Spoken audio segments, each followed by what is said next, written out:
আপনারা দেখছেন খাস সংবাদ, আমরা আছি আপনাদের সঙ্গে। জিএসটি মধ্যবিত্ত থেকে উচ্চবিত্ত প্রত্যেককেই বহন করতে হয় সরকারের এই করকে। এই কর ব্যবস্থা মানুষের কাছে কতটা সুবিধাজনক সেটা তো সাধারণ মানুষই বলবে। বৃহস্পতিবার বড়বাজার মার্কেটের ব্যবসায়ী অজয় কুমার বোথরা সংবাদ মাধ্যমের সামনে জিএসটিকে সমর্থন করে এই কর ব্যবস্থার বেশ কিছু নিয়মনীতি পরিবর্তনের আর্জি জানিয়ে তিনি সংবাদ মাধ্যমের সামনে বক্তব্য রাখেন, যেখানে উঠে আসে জিএসটির কিছু সুবিধা অসুবিধার কথা এবং কেন্দ্রীয় ও রাজ্য সরকারের তার দেওয়া চিঠিও দর্শকদের সামনে তুলে ধরেন। আসুন দেখে নিন তার বেশ কিছু বক্তব্য। मेरा नाम अजय कुमार बोथरा है, मैं कलकत्ता से बोल रहा हूँ। मैंने जीएसटी के बारे में कई रिसोर्सेज और साधन जुगाड़ किए हैं। और जब 1 जुलाई 2017 में जब जीएसटी लगा था, प्रधानमंत्री नरेंद्र मोदी जी ने लाल किला से कहा था कि 1 नेशन 1 टैक्स, तो इस हिसाब से हमने कैलकुलेशन बनाया कि 1 नेशन 1 टैक्स 1% टैक्स ही हो जाए, जिससे कि व्यवस्था हो। ये 1% टैक्स जो है, ये 1% टैक्स नहीं है, ये एक व्यवस्था का नाम है। इसमें क्या है कि सबसे पहले जहां से पहला टैक्स प्रदान किया जाता है, जैसे आज भी जीएसटी में पहला टैक्स एक आदमी देता है, बाकी डिफरेंस टैक्स देता है। उस हिसाब से हमने ये जीएसटी 1% फार्मूला बनाया है, जिसमें सरकार की रेवेन्यू इंक्रीज हो, स्टेट गवर्नमेंट की रेवेन्यू इंक्रीज हो। और अभी के जो जीएसटी नियम में अभी 5 साल होने जा रहे हैं, 5 साल बाद सरकार, स्टेट गवर्नमेंट और सेंट्रल गवर्नमेंट का क्या रिलेशन होगा मालूम नहीं, लेकिन 5 साल, अभी 5 साल के अंदर जो भी सरकार की स्टेट गवर्नमेंट की लॉस हो रही है, सेंट्रल गवर्नमेंट देने को तैयार है। लेकिन आने वाले 5 साल बाद जो 5 साल कंप्लीट होगा, तो सेंट्रल गवर्नमेंट स्टेट गवर्नमेंट क्या करेगी, अपने को कोई नॉलेज नहीं है। इस बीच में मैं अभी सरकार से एक अनुरोध कर रहा हूं कि हमारा जो पहला जो टैक्स, जहां से फर्स्ट टैक्स गवर्नमेंट को पूरा पेड करना है, वहां पर टैक्स लग जाए। उसके बाद वो टैक्स एक दूसरे स्टेट में जब मूवमेंट करे या एक दूसरे से व्यापारी लेन देन करे, तो 1% मूवमेंट करे। इससे क्या कि सरकार की रेवेन्यू भी इंक्रीज होगी और हम व्यापारियों को काम करने में सुविधा भी होगी। আপনারা কি চাইছেন? मैं এই सरकार মুহূর্তে কি চাইছেন? मैं सरकार से यही चाहता हूँ कि हमारा जो व्यापार करने में कि अभी के जो नियम में इतने इतने कानून है, कम से कम 1000 कानून बदल गए हैं, फिर भी कोई व्यवस्था अच्छी नहीं हो रही है। हर व्यापारी दुखी है और सरकार से गुनाह भी, विनती भी कर रहा है सब कि सरकार को, और सरकार भी प्रयत्न कर रही है। ऐसा नहीं है कि सरकार बैठी भी है, सरकार भी, लेकिन सरकार को रिसोर्स नहीं मिल रहा है कि इस व्यवस्था को कैसे अच्छा किया जाए। कोशिश कर रही है सरकार। आज हम जैसे आदमी सरकार को अपनी योजनाएं बताते हैं कि सरकार की रेवेन्यू कैसे इंक्रीज होगी और कैसे बढ़ेगी, और कैसे आज की जो रेवेन्यू हो रही है उससे 43.22% रेवेन्यू और कैसे इंक्रीज होगी, वो भी मैं सरकार को बता रहा हूँ कि इस व्यवस्था को सरकार को 1 बार 2 बार डिबेट करना होगा, बैठ के बात करना होगा। इसमें कुछ कमियां होगी तो उसको ठीक करना होगा। দাদা, এটা মানুষের কাছে আপনি যেটা বলছেন চাইছেন, মানুষের কাছে কতটা সুবিধাজনক হবে বলে মনে হচ্ছে? मनुष्य के लिए, व्यापारी वर्ग के लिए ये एक तरह का वरदान है, क्योंकि एक तो इनको हर तरह की परेशानी जो जीएसटी का भी फेस करनी पड़ रही है, वो कानून रहेंगे सभी, लेकिन सब कानून शांत रहेंगे, कोई इनको डिस्टर्ब नहीं करेंगे। और कुछ गलतियां भी होगी तो इस पर इतना उत्पीड़ित, मतलब उतना दंडित नहीं होगा जिससे व्यापारी सुधर नहीं सके। अभी के कानून की व्यवस्था से इतने तरह से उत्पीड़न और दंडित हो जाता है कि आदमी व्यापारी संभाल नहीं पाता, जिससे उसके व्यापार में परेशानी हो रही है और उसकी जीवन बीमा में बहुत तरह की समस्या। मैडम पास किया है कि 1 जनवरी 2022 को 5% के आइटम को 12% कर दिया जाएगा। तो अब मैं इसमें एक प्रश्न सरकार से पूछना चाहता हूँ और व्यापारी को समझाना भी चाहता हूँ कि 5% का आइटम को अगर 12% करता है, तो इसका मतलब 5% के हिसाब से 140% टैक्स बढ़ गया। अब ये 140% तो टैक्स बढ़ने के कारण 7% और 5% इक्वल टू 12%। अब ये 100 रुपया का माल अगर जब 150 रुपये में बिकेगा, तो उस समय 50 रुपया के अंदर 40% जो बढ़ा, तो इसका मतलब क्या हुआ, ये 5% टैक्स जाके आपको 180% बढ़ गया। तो ये आपका 12% सरकार का क्या सोच रही है, ये मेरे को कुछ समझ में नहीं आ रहा। और मैं 5% से 12% का विरोध करता हूँ। मैं 5% की जगह सरकार से चाहता हूँ कि मेरे पास 8% एक बार ले ले, बाद में हमारे को 1% जीएसटी से मूवमेंट करने दें। 12% আপনি বাড়াতে চাইছেন না? हाँ, 12% में कोई इंटेलिजेंट बाहर की, अगर सरकार को कुछ लगता है कि 8% कम है, उसमें और कुछ बढ़ा ले, या फिर 12% करती है तो एक बार में कर ले। नहीं तो ये 8% वाला, जो 5% वाला टैक्स सीधे जाके 22% से बेसी पड़ता है, 17% टैक्स हो रहा है। इसका मतलब 300 गुना टैक्स बढ़ गया 5% का।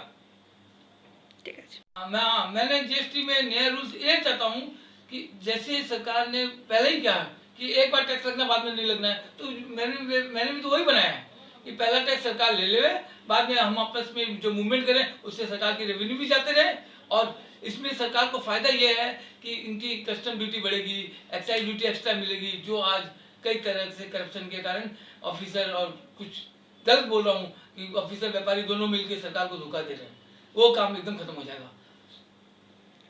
কোনোদিনই করিনি। বিএসটি ভিতরে যে সিস্টেম আছে, এই সিস্টেম করলে এই জিনিস বাদ হবে, এই জিনিস এই যে ব্যবস্থা যে ভিতরে যে যেরকম মানুষের বডিটা যদি ঠিক করে যদি কাজ করে তো সব চিজ অ্যাক্টিভিটি হবে। একটা শরীর হাত কোনো জিনিস ব্যথা করলে ড্যামেজ করে, ওইরকম জিএসটি আছে। জিএসটি যে কিছু কিছু পার্ট এরকম ডিস্টার্বেন্স করছে যে মানুষ কিছু ওকে অ্যাভেল করতে পারছে না। আর ছোট ব্যবসাদার যাদের ধরে রাখুন 30 লাখ 40 লাখ টাকার সেল বছরের, ও নিজের খরচাও বার করতে পারছে না। জিএসটি কানুনে সব वकीलेर ফিজ যা ফর্মালিটি আছে ও খরচা পিছনে ও তো মেরে যাচ্ছে কি ও कर्जाয় ফেসে যাচ্ছে, ওই জন্য অনেক রকম সমস্যা। আর জিএসটি 1% হলে ও নিজে সেলফ করতে পারবে। আর সিএ অ্যাডভোকেটের এটা নেই কি ওদের রোজগার ছিনাবে, ওরাও রোজগার করবে, ওরা কথা লিখে পাঠাবে, কিন্তু ডিপার্টমেন্ট ওদের কথা বুঝতে পারবে ঠিকভাবে, लेकिन ব্যবসাদার কথাটা ডিপার্টমেন্ট কোনোদিন ঠিকভাবে বুঝতে পারবে না। এটা ভাববেন না কি সিএ আর অ্যাডভোকেটের কাজটা শেষ হয়ে যাচ্ছে, এটা ভুল আছে না, চিন্তা ভাবনা করা। जीएसटी 1% সবাইকে রোজগার দেবে। আচ্ছা, আপনার একটা জিএসটির মধ্যে उद्देश्य ये है कि वस्तु का टैक्स आज भी जीएसटी में पहले ही लग रहा, दूसरा बार लग रहा। तो मेरे जीएसटी 1% फार्मूला में पहली बार लग के खत्म हो जाएगा, उसमें माल के साथ जुड़ जाएगा। ये नहीं है कि टैक्स खत्म हो गया, 100 रुपए के माल पर अगर 18% टैक्स लगता है तो 118 रुपए में परचेज होगी, और उस पर प्रॉफिट जोड़ के जो 1% बिल लग के पार्टी के पास आएगा, तो पार्टी से पार्टी जो मूवमेंट करेगा वो 1% से करेगा। और 1% में देखिए सबसे मजे की बात है कि लिखते लिखते एक अच्छी सोच आई इसके अंदर। जैसे अभी मैं एंकर के सामने बोल रहा हूँ, लेकिन उसके पहले एंकर को भी मालूम नहीं था, मेरे को भी मालूम नहीं था। आज जीएसटी के अंदर में बहुत कुछ एग्जेम्पशन है, तो मतलब 0% टैक्स है, इसका मतलब वो कोई टैक्स जीएसटी में देगा नहीं। अब जीएसटी 1% लागू होने का मतलब क्या हुआ कि अगर वो कोई मूवमेंट भी करता है तो उसको 1% टैक्स देना पड़ेगा कंपल्सरी, क्योंकि उसकी वस्तु में एग्जेम्पशन है, और बाकी वस्तुओं में 5 की जगह मैंने 8 कर दिया है, 8 की जगह 18, 12 की जगह 18 कर दिया है, 18 की जगह 22 कर दिया है, और 28 की जगह 34% कर दिया है। तो ये भी एक रेवेन्यू सरकार को मिलेगी। आज सपोज करिए एग्जेम्पशन गुड्स से करोड़ों रुपए का टर्नओवर हो रहा है, सरकार को 1% रेवेन्यू नहीं मिल रही है, लेकिन सरकार को उसको पूरी सेवा देनी पड़ रही है, तो राजस्व को कुछ फायदा होगी तब तो सेवा दे। तो उससे 1% का जो डिफरेंस टैक्स मिलेगा, आज करोड़ों रुपए का जो डेली का टर्न हो रहा है उससे 1% भी टैक्स मिलता है, तो 1 करोड़ रुपया करीबन सरकार को डेली की रेवेन्यू इंक्रीज होगी। तो 1 करोड़ रुपया की डेली की रेवेन्यू इंक्रीज होती है तो 1 महीने की कितनी होगी, और 1 महीने की अगर 30 करोड़ होती है तो 1 साल की कितनी होगी, ये आप कैलकुलेशन लगाओ। इससे क्या है कि जीएसटी इतनी अच्छी प्रथा है कि जिससे हर आदमी की जिंदगी में खुशहाली होती है, वैसे खुशहाली का ये विषय है। মানে আপনি সমর্থন করছেন? जीएसटी का मैं समर्थन करता हूँ, लेकिन जीएसटी की जो व्यवस्था है उसको पहले ठीक करनी होगी। Thank you. 2017 में जीएसटी कानून जब लगा था उस समय एक संधि हुई थी राज्य सरकार और सेंट्रल गवर्नमेंट के बीच में। अगर राज्य सरकार के रेवेन्यू की कोई लॉस होती है तो सेंट्रल गवर्नमेंट उसको भरपाई करेगी, ठीक बात है, वो हो भी रहा है, आपस में तालमेल भी है, और राज्य सरकार और सेंट्रल गवर्नमेंट दोनों मिलेगी तभी समाज में अच्छा वातावरण रहेगा।